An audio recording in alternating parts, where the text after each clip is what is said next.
Good morning, students. We are studying chapter number 12, Turkish invasions in North India. In the previous video, we have studied about Mahmud Ghazni. And today we will change our topic to Muhammad Ghori. So, students, this is the picture of Muhammad Ghori. Muhammad Ghori was the ruler of a small kingdom of Ghor in Afghanistan. So, Muhammad Ghori was also a ruler from Afghanistan. The name of his kingdom was Ghor. It was a small kingdom. He conquered Ghazni. If you remember, Ghazni, that was under Mahmud Ghazni. So, Muhammad Ghori, he conquered Ghazni. He placed it under the charge of his brother and decided to turn his attention towards India to expand his empire. Unlike Mahmud Ghazni, whose main aim was of invading India, was to loot the great wealth of India. So, students, that there is a major difference in Mahmud Ghazni and Muhammad Ghori. Mahmud Ghazni invaded India because he wanted to take away the money from India. But Muhammad Ghori, what he wanted to do? He wanted to establish an empire in India. He wanted to establish his rule in India. So he gave Ghazni to his brother, okay, to be taken care of, okay, to his brother, and he drew his attention towards India because he wanted to set the empire. The credit of the founding of Muslim empire in India goes to Muhammad Ghori. So, who founded Muslim empire in India? That was Muhammad Ghori. He occupied Peshawar, Lahore and Sindh.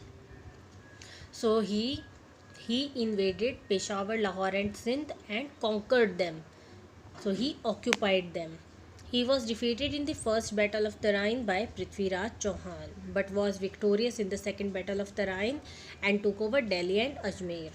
So after occupying Peshawar, Lahore and Sindh, Prithviraj Chauhan defeated him in the battle of Tarain. But in the second battle of Tarain, he won and he took over Delhi and Ajmer. ठीक है, तो you must remember he was victorious in the second battle of Tarain, but he was defeated in the first battle of Tarain. And with whom he fought these battles? He fought these battles with Prithviraj Chauhan. His dreams of establishing an Islamic empire would have been incomplete without conquering Kannauj. So Kannauj was very important at that time. Like if he wanted to establish Muslim empire, for that it was important कि कन्नौज को भी कब्जा करे वो. Very important for him. A fierce battle took place between the Muslim and the Rajputs.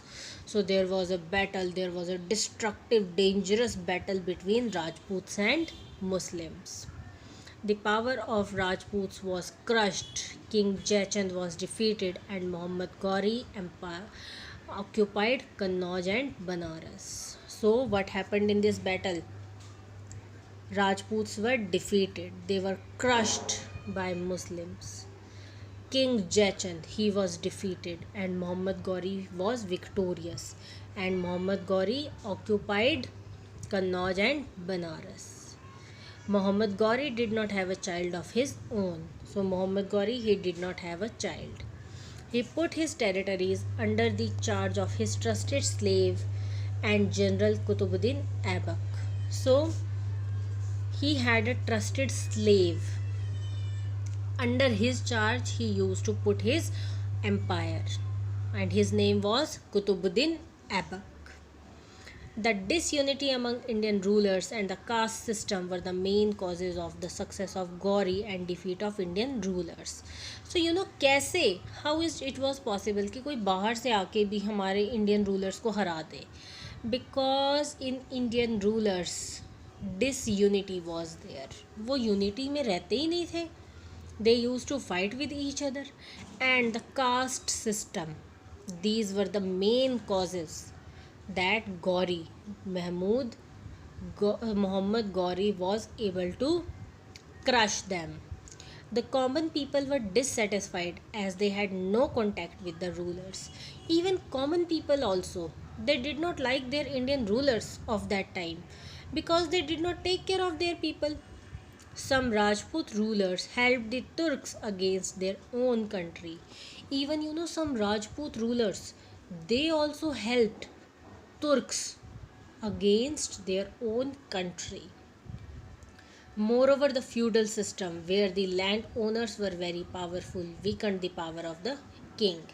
And afterwards, one more thing was there, that was the feudal system.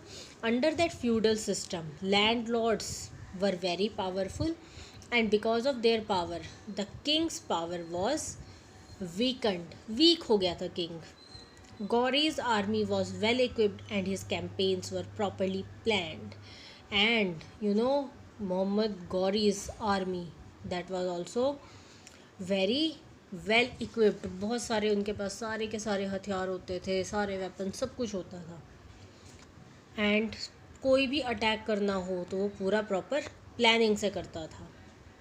The Muslim armies moved swiftly on their horses as compared to the armies of Indian rulers that used old methods of war equipment and elephants. So जो Muslim armies थी वो थोड़ी ज़्यादा modern थी. They used horses. अब horses देखो कितने fast होते हैं. बट जो इंडियन रूलर्स थे वो क्या यूज़ करते थे, पुराने वॉर के मेथड्स यूज़ करते थे और एलिफेंट्स यूज़ करते थे जो स्लो होते थे.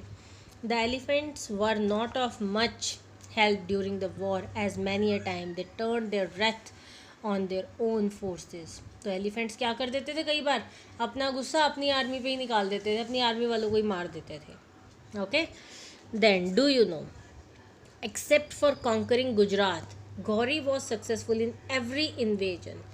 King Bhim Dev gave him such a crushing defeat that Gauri could not dream of peeping into Gujarat again. So he was able to conquer all the India but not Gujarat, because the ruler of Gujarat, King Bhim Dev, उसने मोहम्मद गौरी को बहुत बुरी तरह हरा दिया था. इसलिए उसने कभी दोबारा गुजरात की तरफ देखा भी नहीं. Okay, so students, these are the keywords. They are of very much importance. Read these keywords also and go through the chapter. It is very important chapter. सबसे important question तो यही है, what is the difference between the invasions of Muhammad Gauri and Mahmud Ghazni. This is a very very important question of this chapter. So students, in the next video we will do the exercise work. Till then,